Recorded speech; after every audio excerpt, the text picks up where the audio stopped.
Hi! In this video, ang pag-uusapan natin ay ang Facebook marketing. Why Facebook marketing is highly lucrative now? Siguro po kasi, ngayon, it's a digital world. Halos lahat na lang ng tao ay may Facebook or gumagamit ng Facebook. So, maaari nating masabi na ang Facebook ay very, very good place to start commerce or do business. Kahit na ang totoo niyan, people are not going to Facebook to do some shopping. Kaya lang po, sa dami ng tao doon, and because of the way Facebook has created the algorithm para malaman kung sino-sino ang pwedeng maging interesado sa iba't ibang uri ng produkto, well, Facebook has really nailed it. The evolution of internet has changed so many things, including the replacement of human labor and automation of commerce. Internet has reshaped the game for the trade system of the globe, and it has affected many businesses. It has thrown some of them out of business too. Kung natatandaan niyo po, Gary V. or Gary Vaynerchuk ay predict niya na ang Toys R Us balang araw wala ng business because it's not selling on the web. And it happened. Nangyari po talaga. Although, ang daming hindi masyadong nakumbinse kasi it's one of the biggest toy store in the world. Pero, totoo, nagsara po siya. Televisions, magazines, radios, and newspapers are no longer as influential as web advertising, especially with the existence of social media. Generally, the market's attention right now is on their phones and computers. People watching a movie on the television can't even put attention 100% on it.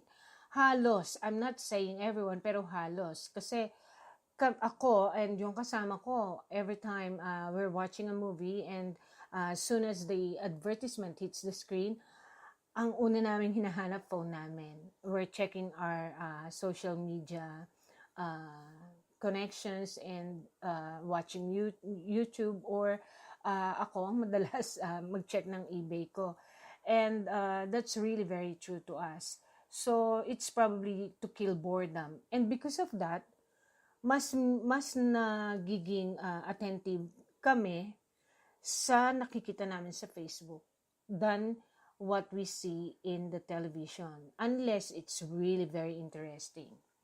So that's what happens. We grab our phones and check our social media platforms. And even while waiting for the ride inside the train, bus, or taxi, while at the cafe, while on the beach, oo naman, yung mga nasa beach, gusto nila, pag nagkuha sila ng photo, ma-upload nila kaagad yan. So they are, really have to be close to their phones. While eating at a restaurant, at McDonald's, Jollibee, or wherever, naghihintay ka sa pila, you name it. Halos lahat makikita mo may hawak na phone. Mobile phone became a basic necessity, and nowadays, without it, you are behind. That is what we need to be sitting. Can you see? Can you see the picture?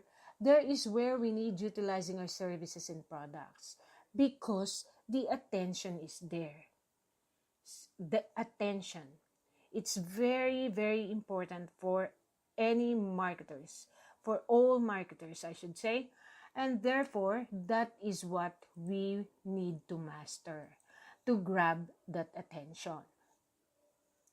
There are 2.7 billion people on Facebook, and it has been reported that there are 5 profiles being created per second.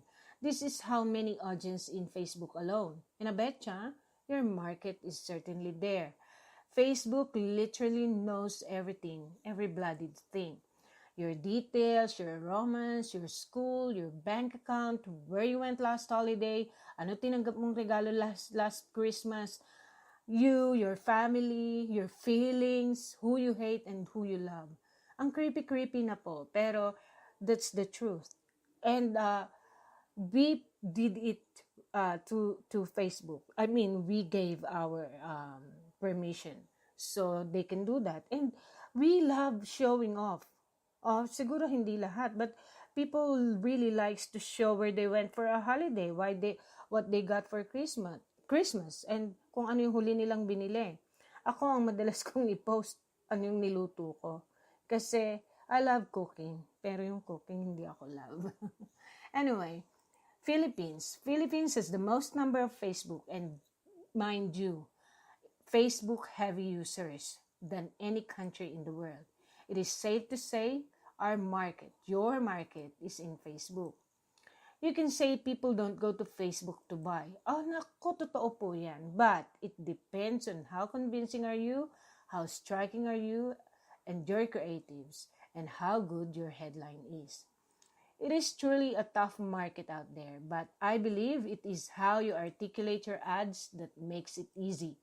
The first thing you need to always remember is how to stop the scroll. Ma-stop mo lang yung scrolling ng isang tao sa Facebook, madali na yung kasunod.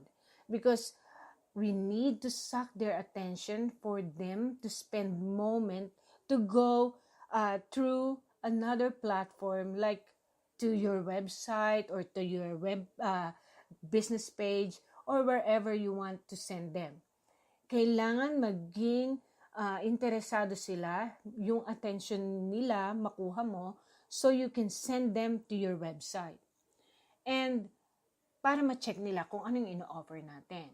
We need to grab their attention first.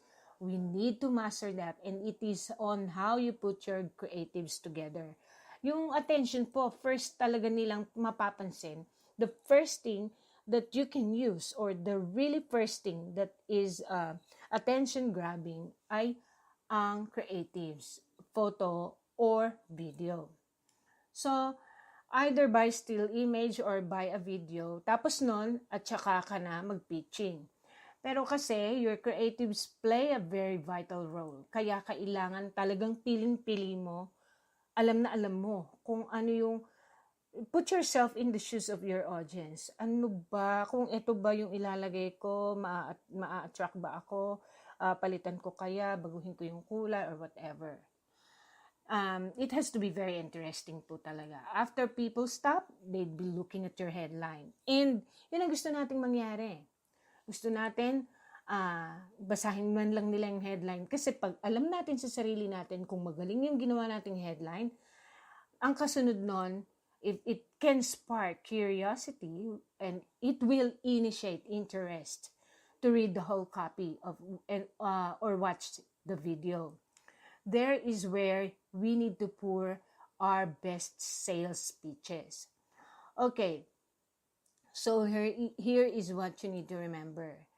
We need to grab the attention. We need to stop the scroll. We have to have striking creatives. We need to spark curiosity.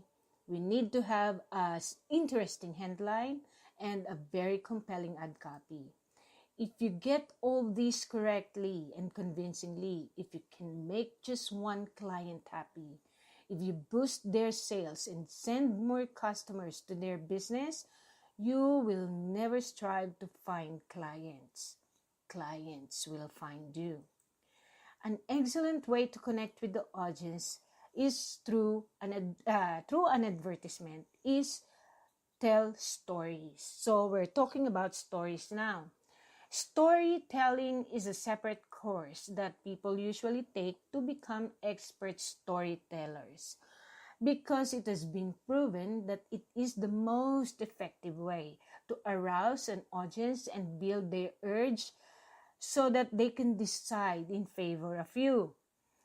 Kung nanonotice nyo po, palagi, every time may commercial ang Jollibee, ang McDonald's, ngayon ang Levi's, and eternally yung Coke, napakaganda ng commercials niyan. Ano naramdaman nyo?